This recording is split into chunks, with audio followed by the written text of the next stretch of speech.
কর্মচারী কল্যাণ সমিতির পক্ষে আমাদের নেতৃবৃন্দ আশিক ভাই এবং মালিক ভাই তাদের দক্ষ নেতৃত্বে সারা বাংলাদেশের সকল সহকর্মী এবং যার যার স্থান থেকে সবাই আমরা তখন আন্দোলনের সরকারকে বোঝানোর জন্য আমরা বিভিন্ন জেলায় জেলায় আমরা আমাদের সেখানে যে স্মারকলিপি দিয়েছিলাম মাননীয় প্রধানমন্ত্রীর কাছে জেলা প্রশাসক মহোদয়ের মাধ্যমে। এভাবে আমি পটুয়াখালীতেও আমি সেখানে কাজ আমার সহ সেখানে যথেষ্ট আমাকে জেলা প্রশাসনের বিশেষ করে আমাদের যারা সহকর্মী ছিলেন আমাদের জেলা নাজির থেকে শুরু করে আমাদের অন্যান্য সহকর্মী কালেক্টরের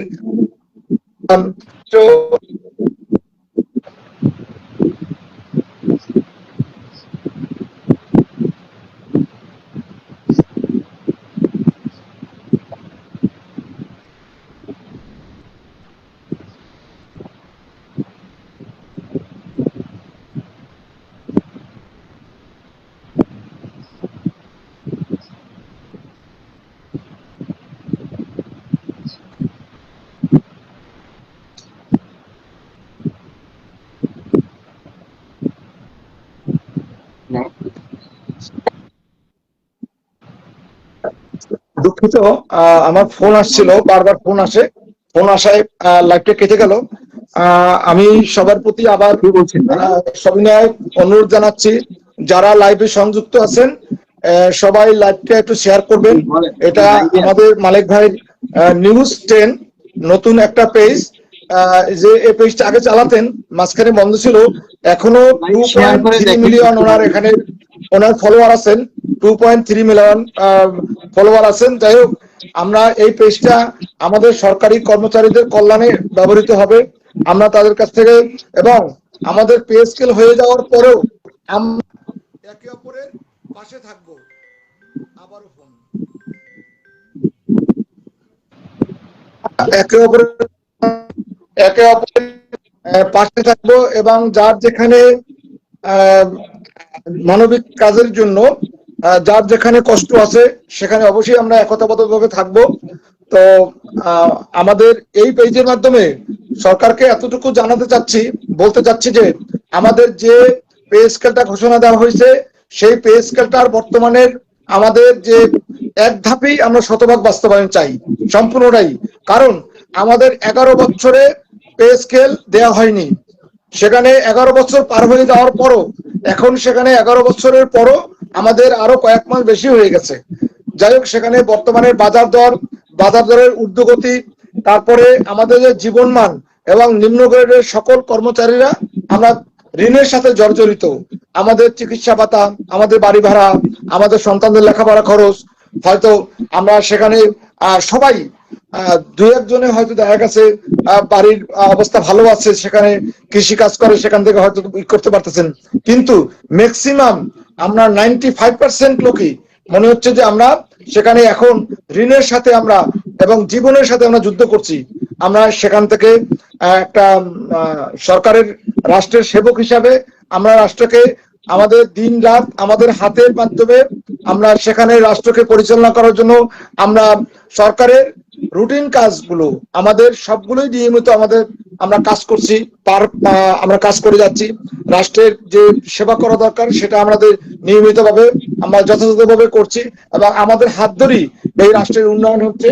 মাননীয় প্রধানমন্ত্রী উনি একজন মানবিক মানুষ এবং উনি ওনার বাবা একজন ছিলেন আমাদের সরকারি একজন কর্মকর্তা ছিলেন, সেই শহীদ প্রেসিডেন্ট জিয়াউর রহমানের সুযোগ্য সন্তান আজকে বাংলাদেশের একজন রাষ্ট্রপ্রধানের ওনাকে আল্লাহ তাআলা সম্মান দিয়েছেন এবং আমরা তার হাত ধরে তার পরিবার হিসেবে আমাদের যে দেশ পরিচালনায় আমাদের যে দায়িত্ব দেওয়া হয়েছে আমরা সেখানে আমাদের উপর অর্পিত দায়িত্ব আমরা যথাযথভাবে পালন করে যাচ্ছি এবং পালন করব এবং যখন যে নির্দেশনা আসবে সেভাবেই করব। এখন কথা হচ্ছে যে আমাদের পেটের জন্য ক্ষুধা না রাখা হয়, আমাদেরকে যেন পে স্কেলের একটা কোনো বৈষম্য এখানে রাখা না হয়। যেখানে আমরা বলেছিলাম যে 1:4 বেতন হবে, সেখানে সর্বনিম্ন একজন গ্রেডের বেতন হওয়া উচিত বর্তমানে বাজার দর মূল্য অনুযায়ী 35,000 টাকা। আর আমরা কর্মকর্তাদের জন্য চেয়েছিলাম 1,40,000 টাকা। ওনারা কি করলেন, যতটুকু জানতে পেরেছি, আমরা এখন পর্যন্ত দৃশ্যমান দেখিনি যে আমাদের লাইভটা শেয়ার করে দিন, লাইভটা শেয়ার করলে আমি আপনাকে লাইভে অ্যাড করতে পারবো। সোহানা আপু, হ্যাঁ, সোহানাপুর লাইভটা শেয়ার করে দিয়েন কাইন্ডলি। আরো অনেকেই দেখেছি আছেন যারা। মেহেদি ভাই লাইভটা শেয়ার করে দিন। মেহেদিকে আমি অ্যাড করে নিতে চাই, তাহলে জি। যাই হোক, আমরা মেহেদি এই পেজটাকে ফলো দিয়ে তারপরে ই করো। সোহানা মির্জা লিখেছেন, শতভাগ বেসিকে বাস্তবায়ন চাই। সোহানাবাকে ধন্যবাদ। উনি একজন খুলনার বিভাগীয় শহরের একটা জেলার প্রতিনিধিত্ব করতেছেন বাংলাদেশ সরকারি কর্মকর্তা কর্মচারী কল্যাণ সমিতির। উনি ওখানের স্থানীয় সভাপতি এবং আমাদের কেন্দ্রীয় সদস্য। তারপরে আমাদের যারা উনি কেন্দ্রীয় যুগ্ম আহ্বায়ক আমাদের সোহানা মির্জা, একজন ভালো ফ্যামিলি থেকে বিলং করা। উনি একজন শিক্ষক, একটা স্কুলের প্রধান শিক্ষকের দায়িত্বে আছেন। সেখান থেকে উনি অনেক আমাদের এই পে স্কেল বাস্তবায়নের জন্য একটা ভালো একটা আয়োজন করেছিলেন, যে আয়োজনে ওখানের শত শত মানুষ তাকে সাপোর্ট দিয়ে এবং সরকারি কর্মকর্তা কর্মচারীদের জন্য তারা যে দাবি দেওয়া খুলনা থেকে কাজ করছেন, তাকে আমিও ব্যক্তিগতভাবে তাকে ধন্যবাদ জানাই। পটুয়াখালীকে দাওয়াত দিয়েছিলাম, উনি যদি মহিলা মানুষ তারপরও সাহস করেছিলেন, কিন্তু আমাদের সময়ের জন্য আমরা নিশ্চিত করেছিলাম, বলেছিলাম পে স্কেল বাস্তবায়ন হলে আপনারা আমাদের সাগরকন্যা কুয়াকাটায় পটুয়াখালীতে আসবেন, আপনাদের সবাইকে দাওয়াত থাকবে, সবাই ফ্যামিলি পরিবারবর্গ সহ আসবেন। যাই হোক, ইনশাআল্লাহ আমরা মাননীয় প্রধানমন্ত্রীকে ধন্যবাদ দেওয়ার জন্য আমরা আগামী 19 তারিখে প্রেস ক্লাবে, জাতীয় প্রেস ক্লাবে সেখানে আমরা উপস্থিত থাকব এবং সারা বাংলাদেশের আমাদের যারা ভাইয়েরা, যারা সহকর্মী সহযোদ্ধারা আছেন, সবাই সেখানে আসবেন এবং এসে আমাদের যে বাকি কষ্টের কথাগুলো আছে, আমাদের জন্য আর কখনো মাঠে নামতে না হয়, আমাদের জন্য আর যেন সেই একটা আন্দোলনের মিছিলে যেতে না হয়।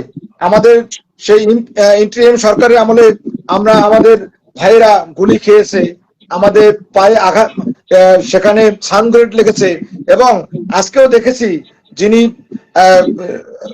কয়েকদিন আগে মাত্র উনি ওনাকে ই করলেন, যে যখন পুলিশের যে প্রধান ছিলেন, কিভাবে আমাদের সরকারি কর্মচারীদের উনি লাঠি দিয়ে পিটাচ্ছেন, সেই ভিডিওটাও আজকে দেখেছি। দেখে খুব খারাপ লাগছে। আজকে পে স্কেল বাস্তবায়ন ঠিকই হলো, ঠিকই ঘোষণা হলো।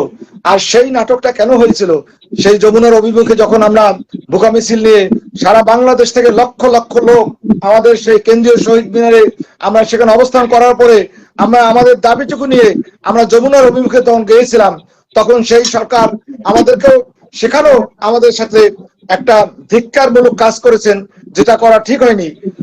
যেমন সিপিডিরা ফাহমিদা খাতুন, তারপর দেবচক্র ভট্টাচার্য, ওনার যে কথাগুলো বলেন, এগুলা কোনো সরকারি কর্মচারী বান্ধব কথা নয়। উনি আমাদের সরাসরি মনে হচ্ছে যে আমাদের কোনো বিরুদ্ধে কোনো কথা বলছেন। কেন ওনাদেরকে রাখা হয়েছে? ওনাদের দায়িত্বটা কি? ওনাদের কাজ কি? ওনার অর্থনীতিবিদ। এদেশের অর্থনীতি আমাদেরকে তো, আমি একটা কথা আবারও বলছি লাইভে, যে গভর্নমেন্ট আমাদেরকে যে পে স্কেল দিচ্ছেন, এটা কোনো ব্যয় নয় গভর্নমেন্টের, এটা একটা বিনিয়োগ।